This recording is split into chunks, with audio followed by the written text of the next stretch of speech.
Hi, this is Dr. Scott, and today we're going to get into how the gold standard actually works to replace the budget.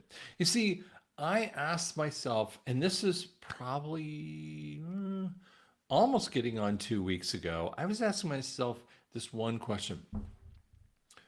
What do I need to do? What do I need to think about? I mean, I was asking the Lord this question. I'm up at like 3 in the morning and I'm like, what do I need to do? What do I need to think about? I mean, it's taken forever since, all this stuff has been happening and no one in the right mind doesn't question the Lord. Are we on the right track? Is this really going to happen? Obviously, everyone in the right mind asks the question.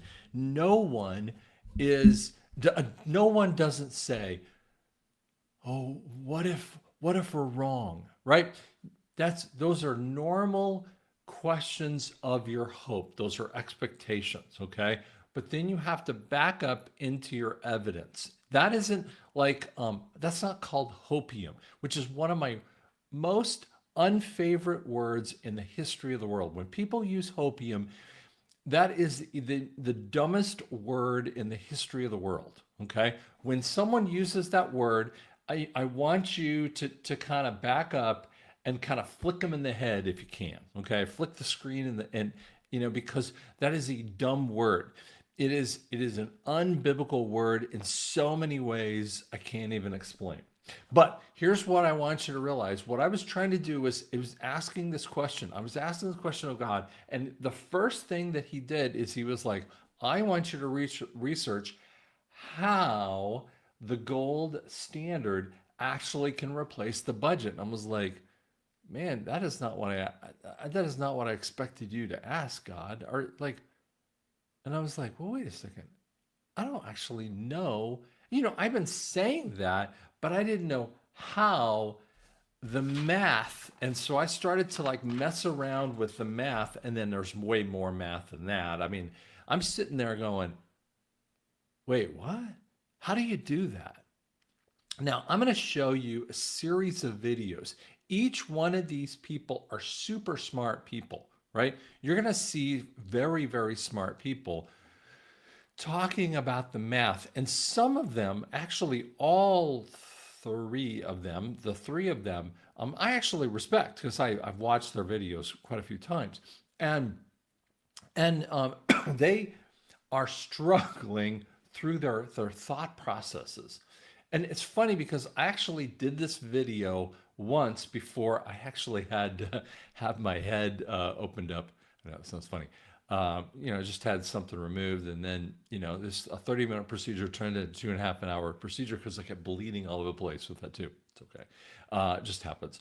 But my head kind of pounds a little bit even right now, but it's gonna be fine. But the reality is that I've been thinking about this video over and over again because I've been trying to figure out how to be able to put it together, and God has been really trying to reveal this, and I think this is one of the most difficult things out there.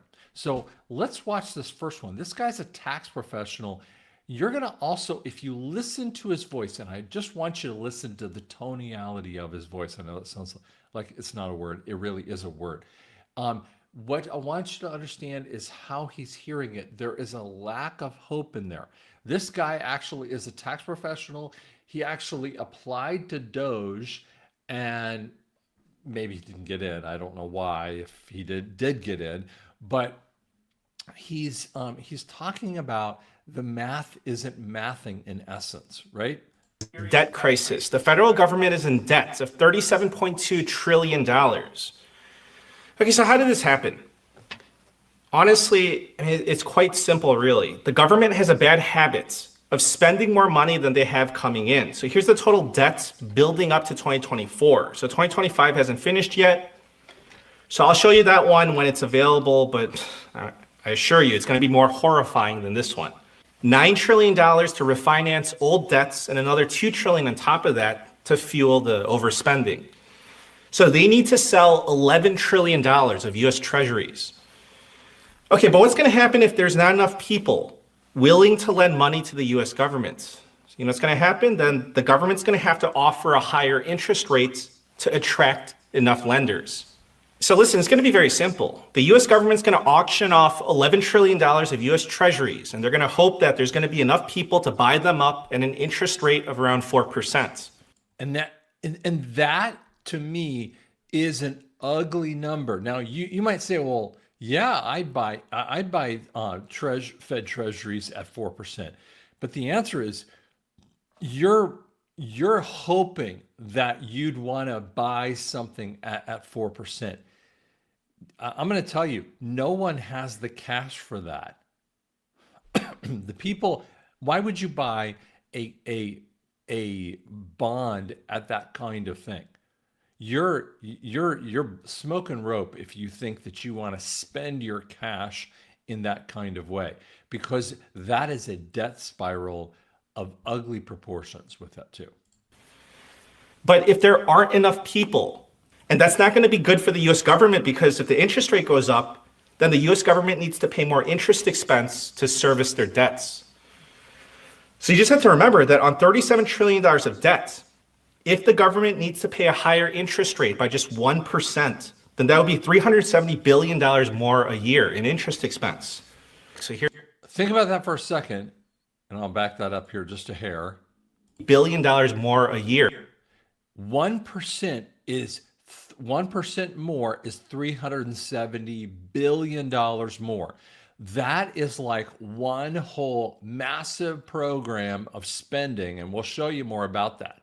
1% is one major program of spending, and that's what happens. That's why you can't. That's why in the normal spending programs, that's why it is so ridiculous. This amount of debt. It is an unsolvable kind of process, and the normies,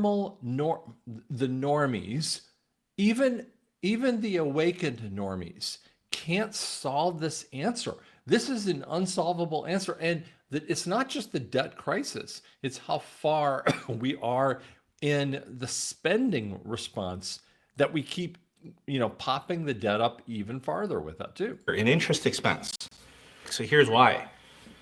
So federal government spending is a big component of our economy. So if we were to massively reduce government spending, then we would most likely have a severe recession. I mean, for crying out loud, this is how GDP is measured. The G is government spending. So if GDP falls drastically and we enter into recession, then the government would collect less tax revenue. And that would make the debt crisis even worse. So this debt crisis, it threatens us with higher interest rates, and that creates a major fiscal challenge for the US governments, right? But here's another very important aspect. So our country is trying to bring manufacturing back home, which is, that's another very important initiative of President Trump. But the problem is that we cannot rebuild our manufacturing sector in the US if interest rates are high. So if you want to build factories, equipment, infrastructure, it's going to require financing, and it's not feasible with higher interest rates. Think about that for a second. Who has the cash to buy those bonds that that I mentioned in here, right? Well, no one. No one has the cash. No one's just sitting on a whole bunch of cash. So you'd have to borrow to get the cash. Well, wait a second. Who has the money to borrow the cash? No one has the money to borrow for the cash. So no one has the ability to come up with the cash to do this, right? You're talking about a catch-22. Let's show you even farther. Costs are surging. America's interest payments are sitting at over $1 trillion annually. To put that into perspective, that's more than our entire defense budget just going to servicing our debt. America's debt crisis has reached a breaking point. American people. But today we're in a far worse position than we were in 1941. Our debt today towers over anything that we had back then, even when adjusted for inflation. On top of that, our debt to GDP ratio is in a worse position, and our credibility today is shot, meaning that the average yields that we're trying to control today are almost double that of what we were trying to control back then. Not to mention, we're not in this position today because of wartime spending. With a post-war industrial boom on the horizon, we're in this position because of structural spending, meaning that the spending that we have now is so baked into the fabric of our system that we need it in order to survive.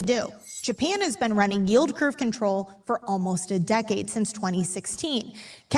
Now, by the way, I just want you to know, I've been talking about Japan to almost anyone who would listen, because they have been running since 2020, or even before 2020. They've been running at a GDP of 120%. And I was fired from a financial firm because I was messing with people's minds when I was talking about this. And yet, and you know, this one financial planner, the owner of the financial planner, Phil, was like, you know, you're messing with people's minds. In essence, that's what he said. And he fired me from the firm. And yet Japan is at 200%. Think about that for a second. Let me say it. 200% of GDP. They have no cash whatsoever. Their 10-year bond at near zero. Now, at first, it looked like a miracle. The government could borrow massive amounts without paying higher rates, but it came at a cost. Bank of Japan now owns nearly half of the bond market. The value of the yen has plummeted, and Japanese citizens are paying the cost through continual inflation. But now they can't stop, or else they risk complete bankruptcy and collapse. This is the same path that America is going down, but it's clear once you start yield curve control, there really is no exit. So what she's missing on this one point is that they're past the exit point, okay? They are so far, it's like if you're talking about a highway, they are already in the exit line. And it's like, have you ever seen someone and you're on a highway, right? And you're on a big old nasty highway and you're in the, you know, someone's in the exit lane and they're so far in that white lane and then they think that they can come back over. You know, they're already, you know, not in the grass. They're in the, you know, the concrete, you know, section is between them. There's no way for them to jump back in onto the highway again or the freeway again. This is over. Japan can't come back, and Japan is the one that has fixed America's bond market. Japan has kept America's dollar up. Do you understand that? Japan has kept America's dollar up and going. That is why we kept, we salvaged Japan, because the Bretton Woods Conference in 1944, and you'll hear more about that here in just a second. Bretton Woods Conference was to keep Japan afloat, and they, you know, they actually survived really nicely over that time frame. So let's listen to another conversation in here. So let's believe this, but the Federal Reserve themselves are now talking about revaluing gold. On August 1st of this year, straight on the Federal Reserve's own website, they published this paper titled The Official Reserve Revaluations, the International Experience. Considering the fiscal crisis that the United States is staring down the barrel of, with debt to GDP above 120%, a big steaming pile of national debt that is growing faster day by day, a spending problem that is getting worse. In fact, it's already 7% higher than it was last year. By the way, if GDP is at 120%, how can you reduce the, I mean, how can they reduce the inflation? Or the inflation is already up, and how can they reduce the rates? Now, I know Trump is talking about Jerome Powell as being too late. And people get upset, you know, they side with Trump. And listen, I side with Trump too. But what you will understand is he's talking about Powell being too late. And you're like, well, he needs to do something now. You don't understand. Powell is too late. He is so far too late. It's years and years and years too late. And I'll explain that in a little while here, okay? And a budget deficit that is also growing worse by the day. So this is interesting timing to hear the Federal Reserve discuss gold revaluation as a potential way to fix, at least temporarily, the problems with the budget. And it seems 954. And as always, for some reason, with bills proposed in Congress, it's always an acronym. In this case, Bitcoin stands for Boosting Innovation Technology Competitiveness Through Optimized Investment Nationwide, Act of 2025. You can see that it states that not later than 120 days after the enactment of this act, Federal Reserve banks shall tender all outstanding gold certificates in their custody to the Secretary. Secretary would be of the Treasury in this case. Not later than 90 days after the tender of the last such certificate, the Secretary shall issue new gold certificates to the Federal Reserve banks that reflect the fair market value price of the gold held against such certificates by the Treasury, as of the date specified by the Treasury on each new gold certificate. Upon issue by the Secretary, each Federal Reserve bank that receives a new gold certificate shall remit the difference in cash value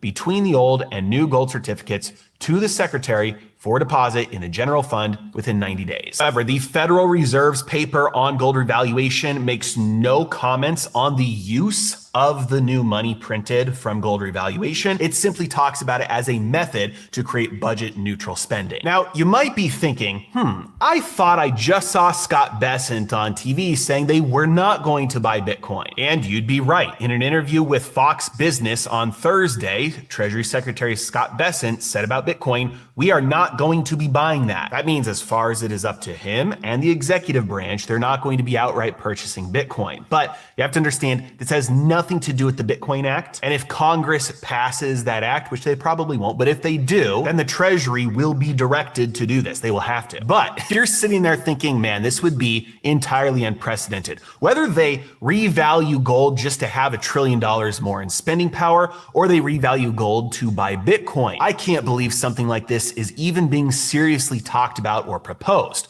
Well, guess what? US has done it before. Have you ever looked at a long-term chart of gold and then you zoom in before 1971 and you can see the price of gold was $35 per ounce. And you look before that and you can see that prior to 1933, the price of gold was like $20 an ounce. Interesting. If the price of gold was legally declared by law, why was the price of gold changing? Gold revaluation in order to print more money. Good job, you guessed it. If you look at the Gold Reserve Act of 1934, most Americans remember this as the act where FDR stole all of the gold from American citizens. Or as the Federal Reserve likes to put it kindly, the act transferred ownership of all monetary gold in the United States to the US Treasury. And gold revaluation, in order to boost spending power in a budget neutral way, has a long history across the world and in the United States. It would not be unprecedented whatsoever. The only question would be, what is the money going to be spent on? And August 1st of this year, straight on the Federal Reserve's own website, they So basically, what he's talking about is that answer that I had really been seeing, but he's still missing the point about having the Federal Reserve in the viewpoint here. And so in essence, I want you to see what he's saying here. What the Fed did is take the bar of gold and say, you know what, we're just going to give you I know you're not seeing this and you're seeing this backward here. We're going to give you a $20 bill. That's just a piece of paper, right?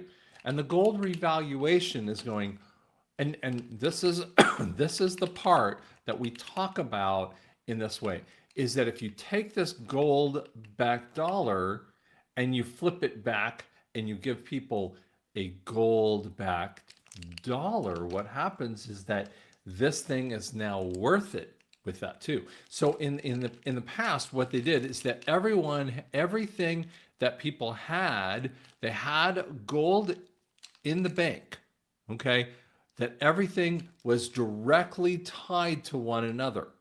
What they did in 1934 is that your money was worth $20 per ounce, okay?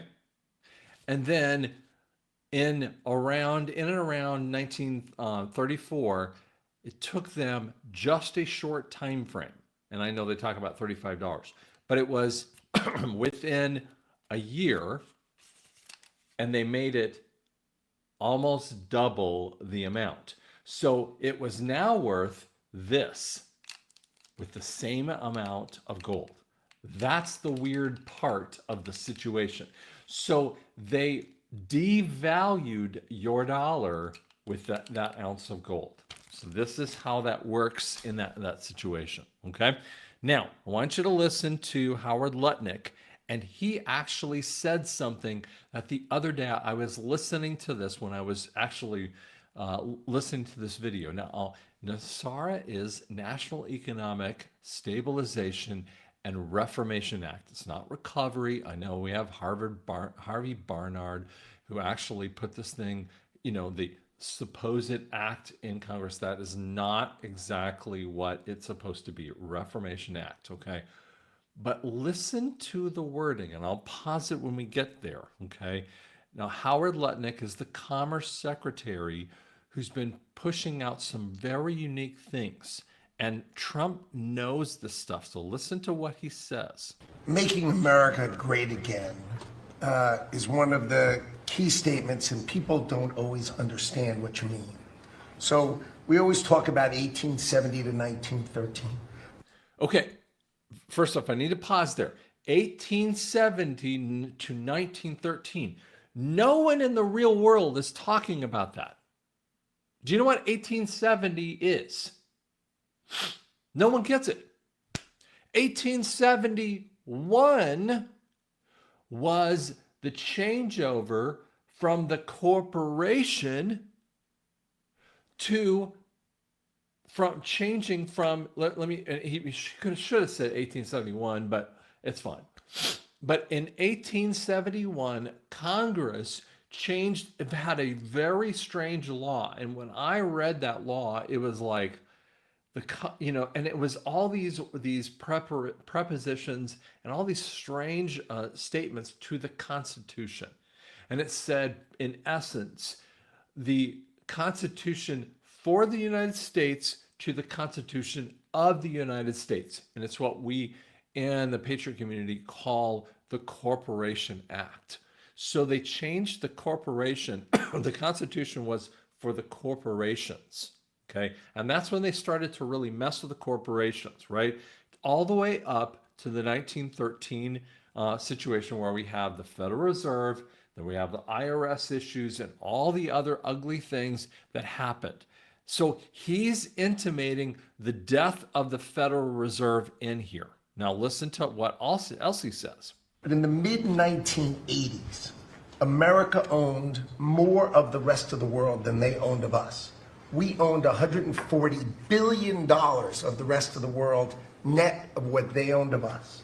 And when you came into office this time, the rest of the world owned $24 trillion more of our assets than we owned of theirs. And so when people argue with you about, the trade deficit is nothing. The trade deficit sends 1.2 trillion of our dollars to them. And what do they do with it? They buy the great America. Because when we learned in college, what we learned was that if you keep printing these dollars, they're supposed to devalue. But the problem is we're too smart. We invented the light bulb, the transistor, the GPU. So they keep buying us. And the only president ever to understand that, and you understood it in the 80s, by the way, this guy's a billionaire. So is Trump. They're billionaires, smart people, right? They're not upset about all this other stuff. They know something we don't know in here, right? in the 90s, and I used to, see you on TV and you'd say, God, what are these people doing? And finally, we've changed it. So let's go over what we changed. So Japan and Korea, they're never going to open their markets to us. So we've negotiated $900 billion that they're giving you to invest in national and economic security in America. National and economic security in America. Huh. Didn't I just say that 5 seconds ago? National and economic security in America. Why in the world would he possibly say that? The European Union, the second largest economy, $20 trillion. And all the experts said you'd never get a deal done with them. And watching you in Scotland was my favorite thing, right? 15%. They'll pay us 15%, and we will pay zero. So we can export to their $20 trillion economy, and they can pay to come to the great American consumer, right? So, a couple of other things. 4 days before you took office, the Commerce Department, which had the CHIPS money, they set up this thing called NatCast, which was a make-believe not-for-profit. And they signed contracts to wire them $7.4 billion. This was just nonsense. So we stopped the payment. We've got the money. It's an illegal thing to try to set up a department that's not the Department of Commerce. I mean, that's another conversation in and of itself with that too. Okay, and I'm going to show you another video here in a little bit, but I want to show you this conversation. So let me pull off this. We're going to show you how the solve of the problem here with that too. By the way, don't buy this ridiculous QFS crypto, no matter what anyone says. Okay.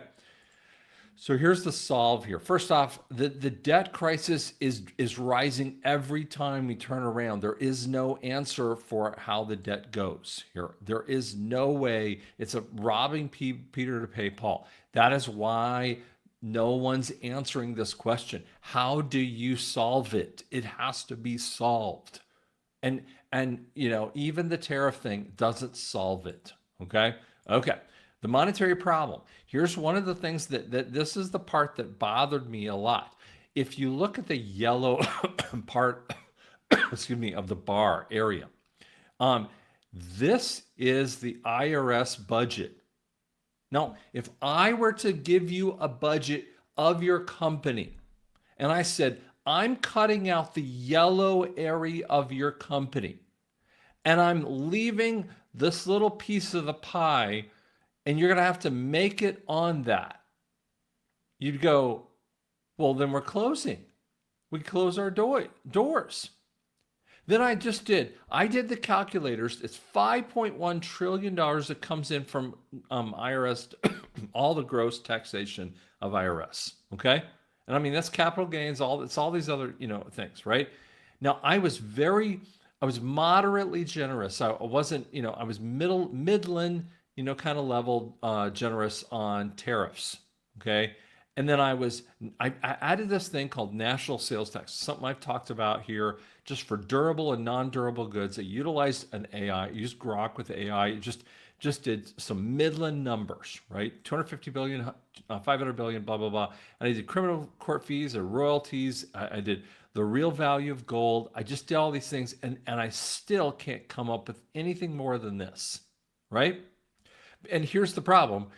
Over here, we show the incoming sources and the outlay. It's still this ugly number of about like 1.6, basically 1.6 outgo is coming out. And some people would say it's 1.9 billion. But I could get into the weeds, but you don't care, right? Okay.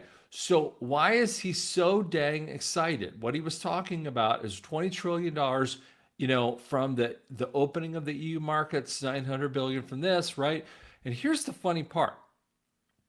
And here's the part that would make zero sense if I sat in front of any court in America, any financial court in America. In 2024, we were outgoing $1.2 trillion. In 2025, July, we was down to $60 billion. Trump knocked it down to 95%. Why would the courts hate this number? Well, it's because they're just got TDS. They're too stupid to do it, right? So how do you replace the IRS with the ERS with this kind of thing? I mean, I'm not getting the answer here, right? Now, I love the idea, but I still can't get the answer, right? Okay. So started to do some of the math. Okay. This is if you believe how much gold do we have. 260 million ounces. And we have to deal with this $1.9 trillion that we're over budget. Okay. The gold is valued at $42. It's a really ugly number, right? And if we just utilized what the Fed said at 30, now there's a reason why I'm using this number, 3,300 troy ounces, right? It would revalue the gold at 852 billion. That's what would boost the number to. Well, I don't know why you would do that number, because gold right now is in the ounce for ounce of gold, it's what, 3,500. Well, that's a dumb number, right? It's a fictitious number. I had said back in 2020 5K.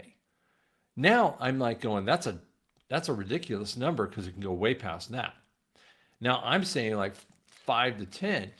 And then we have Jim Rickards, who's been saying for quite a while now 27K. So it would actually make the revalue at $7 trillion. Oh, that's a big number. Now, I had in the past thought if you add other people's gold, if they would sell it to the people, and I'll explain that in just a little bit here, it would actually cost the government a lot of money. Let me explain that. Okay.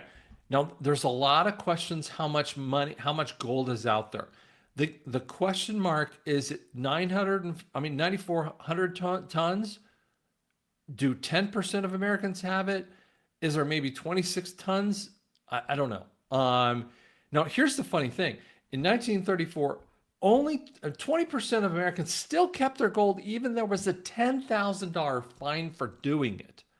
But let's just say for the heck of it, that only 50% of Americans sold their gold, and because let's say there was no capital gains taxes, but still only 20% of Americans did it. And let's just say that if they did it, the outlay or the cost of doing it is anywhere from 500, it would cost the government, and the people made this money, 500 billion to $4 trillion. And that's money coming into the cash or the coffers of the people. This is coming into the people of America. What do you think the people of America would do with $500 billion to $4 trillion coming in their bank? That's a really cool thing. I mean, they would do huge amounts of things in the world. They would do amazing things with that kind of money. Build businesses like crazy, right? That's just real people doing it. Okay. Hold on. Hold that thought. Just half of the number of this coming up with that. Then it would say, now you have to recalculate that number. That would be 413 million ounces, right? Here's what it means. At the idiot number of 3,300, right? It would increase the budget capability of 1.3 trillion. I was surprised by this number. Here's what it would also do at 10K, $4 trillion you would have availability for you. At 27K, 11 trillion. Now I started to sit back and go, wait a second. That's how they're going to do it. You see, you revalue the gold and you have $11 trillion to cover the costs. So here's what happens. You revalue the gold, you don't need the IRS, you delete the IRS, you end the Fed, and here's what happens. Gold is increased, national budget is increased so the budget is increased so that they can cover things, right? Americans are compensated for this massive increase of gold, right? The interest rates are set to zero because what's going to happen is that we can't have this compound interest anymore. We go to simple interest. I've talked about that in many other videos. I know you're going to ask about it. I've talked about other videos many times. Inflation goes to zero. When you're on a gold-backed standard, you have to go to zero, okay? Because that's just how it works. The budget, you have to balance the budget for the first time in 80 years. And the national and private debts are wiped because when you're in a gold-backed currency, the old inflationary debts are gone. And I'm going to explain that here in just a second. Okay. Because if you just look, there's a snot load of these debts here. And I'm going to talk about these. I mean, there's a ton of these cabal gold that they do this. The BIS has uncounted gold. There is a audio book that you could kind of listen to. The sucker's like 12-year-old audio book, but it's called Tower of Basil, okay, or Basil with that too, and it talks about the BIS, okay. But if you take the BIS gold, the Vatican gold, the City of London gold, the Lost Cities of Gold, all these different ones where we have these gold, take about all these different gold treasuries, and you have to separate it out the nations. And America's one of them too. You have to deal with a couple things, and you start to do that. You increase that number from 413 to an untold number. I don't know what that number is. And so it's not just 11 trillion, it's a lot higher than that with that too. Okay. Then one of the things that you do, and let me pull this off the screen here. So then what happens is you start to see, wait a second, we have a lot more in the basic budget to be able to do this. But then you actually start doing some of this stuff. Now I'm gonna have to mute this on the screen because it has music and YouTube will get mad at me with that too. Okay, listen to this. House Republicans in Michigan found abuse of this. Now read the words. They found $5 billion in their state budget for this incredible amount of stuff, $80 billion in their budget. And they said, well, wait, we have to gut the budget. No, they found 4,200 jobs that were fake jobs. And they found, like, wait, what? 4,200 jobs for gender reassignment surgeries for prisoners and junk like that? I mean, and if you know, like, for what? And they were funding like arts and culture grants and like all these crazy things. And there were a glass blowing, a barbershop quartets, all these crazy things. And like, we don't need to do this. They were just fake things. And so think about if every one of the states did this. And then the federal government, see, this is doging all the way through. The Doge thing, and this, you think Doge is done? Doge isn't done. Doge is happening in every one of the state areas. This is just one tiny example of Doge in all of the states. All the states are doing it. All the areas are doing this kind of thing. So the reality is, so sorry, let me say, if you didn't hear me, if I muted that, all the states are doging all the way through and through. Okay, all the states are doging all the way through. $4,200 jobs were taken out of a fake point of a budget. This is, every one of the states have to be doging with this stuff too. So how do you do this? Okay, so I want you to understand, and we're going to leave you with this kind of point here.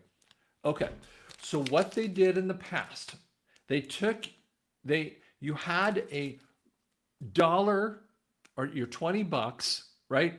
And it was backed by gold in 1933.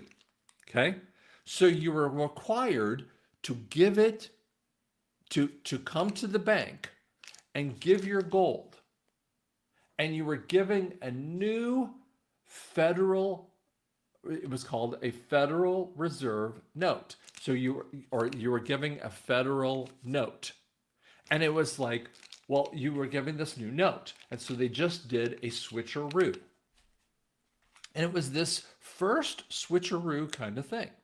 So it was a revaluation, and it was the very first revaluation it was ever done, and this is 1933. Okay, it went from 1933 to 1934, but it was done in a very short, well, excuse me, it was done in a very short period of time. And so what they were doing is they were taking your old Federal Reserve notes. If anyone has an old 1933 or younger note, they would have had a note that was worth something. Now, there are bonds of people who have these incredibly valuable notes. Some people have boxes of notes like these from called historical bonds that are railroad bonds that are, very old from different countries. And these things are gold backed, Chinese gold backed bonds. So they have a gold backing here, just like those things in the 1933 era. And so what happens is that you got to take your gold in and you got $20 for it. It was $20.80, right? But you got a different color note. So it was the switcheroo kind of thing. Okay. But what happened is they devalued this little thing. So they raised the value of this thing. So but you were sitting there. It cost you 2 of these to be worth the same value of this. It's called devaluation. And so they started to change the whole thing, and it's called inflation. And so they started to give you, in 1934, they started to change the conversation of inflation and deflation, devaluation, and revaluation. We are about to say, and you go, wait a second, how does that help us? You see, most people can't understand it because they think that in the real world, the cabal, the bad boys, are just going to screw us. I hear this all the time. They just think that the bad boys are going to screw us. They're going to just steal from us. Well, first off, that's why I keep telling you, military is the only way. Why do you think that Trump is putting out from August 11th? And by the way, it was already in place before that. And it's already in all the cities, all the big cities, all the little Democrat cities. That's why they're all freaking out, right? Because it's already been proven in the cities that the crime rate is down, of course, because when you let the crime idiots go freaking nuts in their areas, they, of course, they'll rape and pillage like nobody's business, right? So what happens is that once you have control of that EBS kind of thing, then you have that ability to flip in and you do that switcheroo kind of thing, and you do the switcheroo that is good for the people for the first time, because the cabal has no control. So what you do is who's paying for that? The cabal idiots. How are they paying for that? They're paying for that by the crimes against humanity. It's called Executive Order 13818. They're crimes against humanity, and you start to prove that. And you prove that. This is what we've talked about over and over again. We've talked about it and how they've done this. So you have to prove that to the people. This is one of the reasons why this EBS, the military side, is sitting in communication with the gold side of this thing.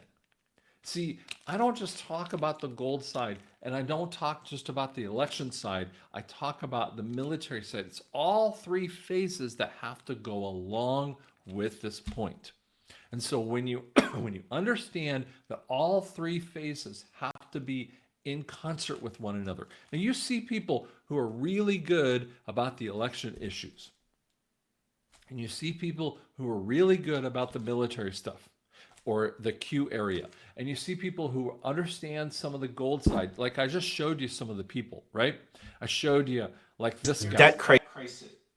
I'm sorry. I showed you some of the guys here. It's trying to replay the whole video.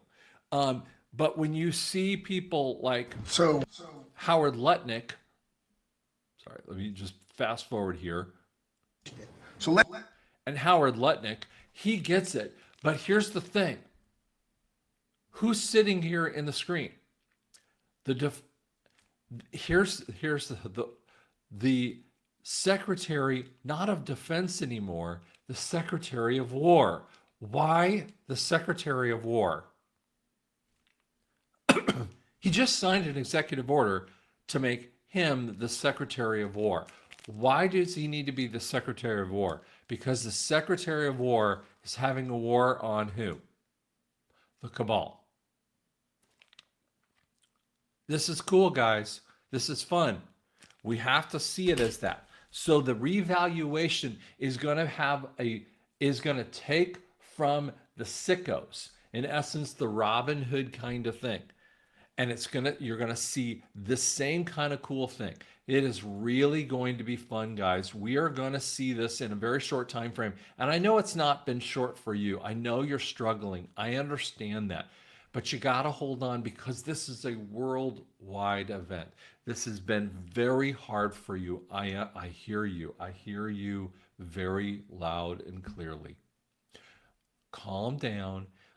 Don't listen to the people who talk about, who raise your hope up. I'm not trying to raise your hope up. I'm trying to build your faith, the substance of the hope. Substance of a hope builds your faith. Thanks so much.